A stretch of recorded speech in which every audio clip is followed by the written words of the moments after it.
Ito yung sinahod ko this week. Only this week guys. Pero iba-iba naman po. Meron minsan 300 lang, 400, 200, minsan nga 80 pesos lang. So ito yung tinatawag na affiliate marketing. Sobrang dami nagtatanong kung paano nga daw siya. So nag-start ako dito guys, nasa Hong Kong pa ako. Meron kasi akong Shopee account. And niregister ko siya kahit nasa Hong Kong ako. Pwede po kayong mag-register kahit nasa ibang bansa kayo. Basta meron kayong Shopee account. Nalagay ko yung link kung paano mag-register sa comment section. Kasi na-register ko na yung account ko. So hindi ko na siya maipapakita sa inyo ulit. Kapag naka-register na kayo guys, mas maganda. Marami kayong social media account. Ako kasi meron akong TikTok, meron akong YouTube, meron akong Facebook, may Instagram din ako. So lahat po yan nilalagay ko yung mga link ng mga product na nabibili ko. Maganda kapag mag-a-affiliate ka, kailangan meron kang mga social medias. Yan, katulad nito, Facebook. Meron tayo Instagram, kahit saan. Basta pwedeng ilagay yung mga link ng ating mga product. Dito, nagtitinda ka kahit wala kang sariling produkto. Kung baga, kung ano yung mga product na nabili mo, pwede mo siyang i-promote, baka magustuhan ng mga nanonood at bumili rin. Kung baga, ikaw yung first user. Titignan mo muna, maganda ba to, okay ba to, saka mo siya ipopromote sa mga tao para mabili. So, dito na magsisimula yung magkakaroon ka na ng mga customer. Ako, yung pinaka-hero product na tinatawag natin, ito yung mabili, kung baga. So, ako guys, ang hero product ko is itong aking Korean blinds, yung window blinds. Sobrang dami kong naibenta na product dyan. Ito na po sa Shopee. Kasi sa Shopee guys, pwede ka mag-live. Pwede mong i-live yung product. Tapos, sa YouTube, nagba-vlog din ako doon. Ibina-vlog ko din siya. Marami akong nabenta na Korean blinds doon. Ang ginagawa kasi dyan, kukunin mo yung link doon sa Shopee or sa TikTok. Tapos, isi-share mo siya doon nga sa YouTube, sinishare ko. So, pag nag-click sila doon at saka bumili sila ng product na yon, meron kang commission na tinatawag. So, yun po yung way kaya kumikita yung mga nag-a-affiliate. Kasi pag bumili kami ng product, pag bumili kayo ng product, meron kaming commission na makukuha. Depende sa product na bibilhin nyo. Iba-iba po ang commission. Meron 3 pesos per product. Depende dun sa nagtitinda or sa may-ari ng product kung magkano yung ibibigay niya sa'yo na commission. Merong 3%, 4%, 5%, 10%. Nung nasa Hong Kong ako guys, inaral ko talaga na mabuti. Sabi ko, pag uwi ko ng Pilipinas, yan talaga yung papasukin ko, mag-extra income ako. Dahil sobrang madami nga akong nakikita na nag-a-affiliate. Katulad nila Kiray.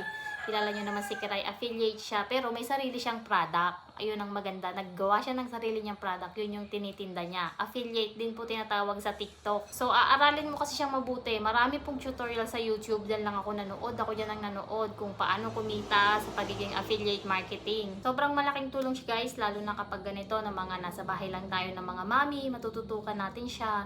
Pero maganda kung meron talaga kayong mga sariling product na itatry. Kasi kapag wala kayong sariling product, wala kayong ibibidyohan, wala kayong maipapakita sa mga tao. So, ayun guys, kung gusto nyo at meron kayong Shopee account kahit nasa ibang bansa po kayo, pwede kayo mag-register. So, ayun lang. Sana nakatulong itong ating video sa mga kapwa ko dyan na naghahanap ng extra income. Don't forget to like and share. Comment down kung may question pa kayo. Bye! Good night! Kung naalala nyo nga, nagpapagawa ng bahay si Father. So, marami tayong sako ng mga semento dito. Tapos, yung kapatid ko guys, ginawa nila, tinaniman nila ng sili. Papakita ko sa inyo. Sobrang grabe, daming bunga. So, ito, marami pa tayong sako dyan na available. Marami pang buhangin kasi nagpapagawa pa rin ng bahay si Papa. So, ito yung mga sili na tinanim nung kapatid ko. Ang daming bunga guys. Tapos, alam nyo yung lupa niya. Kaunti lang yan, oh. O, wala pa yung isang dipa ha. O, wala pa. Pero makita nyo naman yung bunga. Tadan! Sobrang dami. Yan o. Yan, sobrang dami pa nandun. May mga bagong tanim din doon. Alam nyo kung saan lang galing yung lupa? Meron ditong mga sinusunugan ng mga dahon. Yan. Winawalis tapos sinusunog. So yung mga pinagsunugan ng dahon, kinuha nila yung lupa. Yun yung ginagamit dito. Yan, sobrang daming bunga o. So ayun lang. Ang ginagamit yan, nakakaunti pa nga yan o. Pero ang dami-dami ng bunga, grabe. Sobrang dami pa ditong bagong tanim eh. Dadan. Kaunti lang ang lupa niya na. Ang galing no. Wala yung pataba ha. As in yung ano lang, pinagsunugan lang talaga. Sobrang daming bunga. Amazing. Lalo na dito sa may harapan. Ito yung mga unang tanim. Ito sobrang dami talaga oh. Pwede na itong pitasin eh. Sarap na nitong pansinigang. Tataba. Pwede yan, kaya magsimula na kayo magtanim ngayon, January, kasi magtatag-init na, so hindi na tag-ulan, hindi na bagyuhan. Pwede tinaas lang na ganyan kasi may mga manok dito para hindi nila magalaw yung mga tanim. Ang ganda no? Ito ulit, nagtatanim tayo dito. Nagpapatubo ako ng pechay. Pechay naman. Tapos yung ibang sili pa rin. Kaya marami pang sako na magagamit.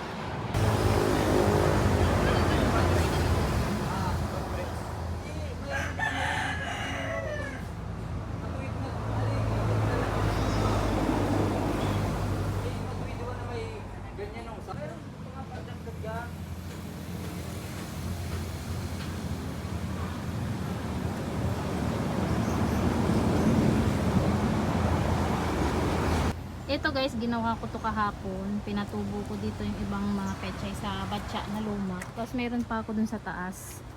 Bali 2 batya. Ayan, tinakpan ko at nang hindi anuhin ng mga manok. Ayan, pag tumubo yung mga yan, tatanim ulit natin sa sako. Abangan nyo guys ang ating pagtatanim-tanim ulit. Dati nung nandito ako sa Pilipinas, hindi pa ako nag-abroad yan din. Nagtatanim-tanim ako dyan sa likod ng bahay namin. Mga sitaw, pechay, talong, ganyan. So ngayon, dito sa harapan, kasi sa likod namin hindi na mainit. So dito naman sa harapan kasi mainit siya. So mas maganda magtanim pag ganyan. Pagpasok ko nga dito sa bahay guys, ay ito nga kahapon ko pa nga to sila pinagsama dito sa isang lagayan. Dito pala sila maglabing-labing, ayan, pinipisil-pisil niya yung babae, tapos lalabas yung mga egg. And then yung lalaki na betta fish is pupulutin niya yung mga lumabas na egg, tapos ilalagay niya dun sa bubbles. Yung mga bubbles dyan guys sa taas, siya din ang gumawa niyan. So, ipiprepare mo, basta may breeding, 24 hours mo silang ibibreeding. Tapos pag time na yon, gumagawa na yung lalaki ng mga bubbles.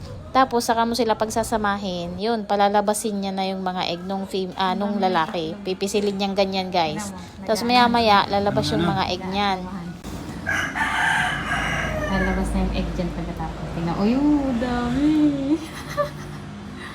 Kinakain na. Inalagay yan sa bubbles. Nakita mo yung bubbles, sobrang daming puti-puti. Nilalagay niya doon. Ayan mo. Ang ganda, no? Natuloy din. Napagod yung babae, ayo. Mas tutulungan niya rin yan mag-akyat. Yan, pinapasok to sa mga bubbles.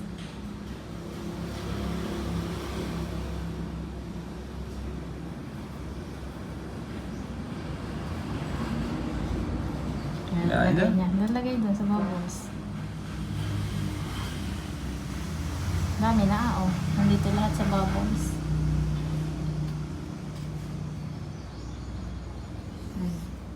Pagkakatapos pala nila lumabas yung egg guys, hinihiwalay na. Ayun, nandito na yung babae, yung female. Ito, male din to, kaso inaaway niya yan. Hindi sila, yung unang try ko nito, nag-breeding ako. Ito, sinama ko to. Inaaway niyang maigi yan, so hindi natuloy. Tapos sunod na breeding ko ito. Tapos hindi naman din natuloy dahil tinanggal ko agad tong male kasi inaaway niya din. So ngayon, third time na namin ito na-try. Ayun, natuloy rin. Nagkaroon na siya ng eggs. So ngayon, ito yung update niya yung gabi. Ayan siya guys.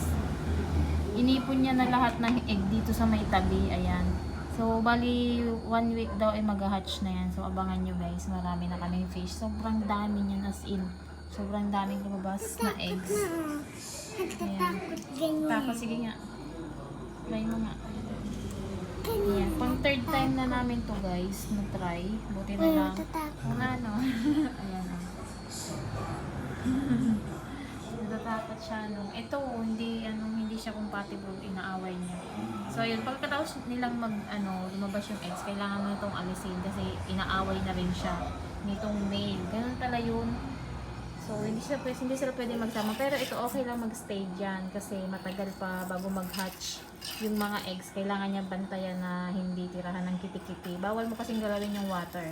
So baka tirahan ng kitikiti. Kakainin ng male na betta fish.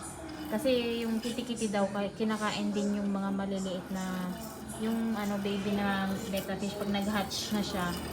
Yung, di ba maliliit pa yon. Yung mga kitikiti, kakainin niya. Ha? Oo. Madami na tayong betta fish pag yan nag-hatch.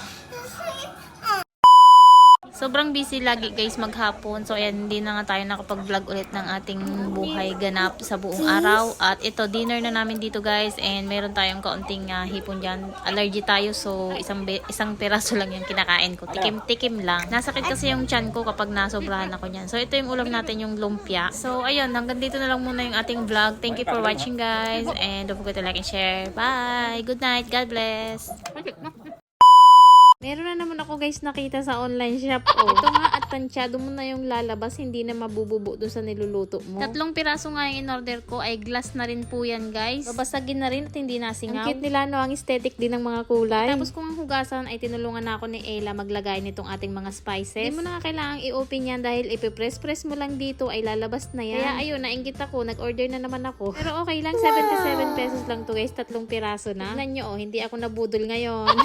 Wala pa kasi kaming lagay ng mga ganito guys, kaya yung isang pack lumalambot yung magic sarap pag hindi mo nagamit lahat. Pag na-open mo na yung plastic, 'di ba? Nalambot na siya kinabukasan. So ayan, meron na tayo nito. At ayan nga, nainggit din yung isang bata, nakikipindot-pindot din diyan. O 'di ba? 77 pesos lang 'yan. Hey, hindi tayo nabudol today.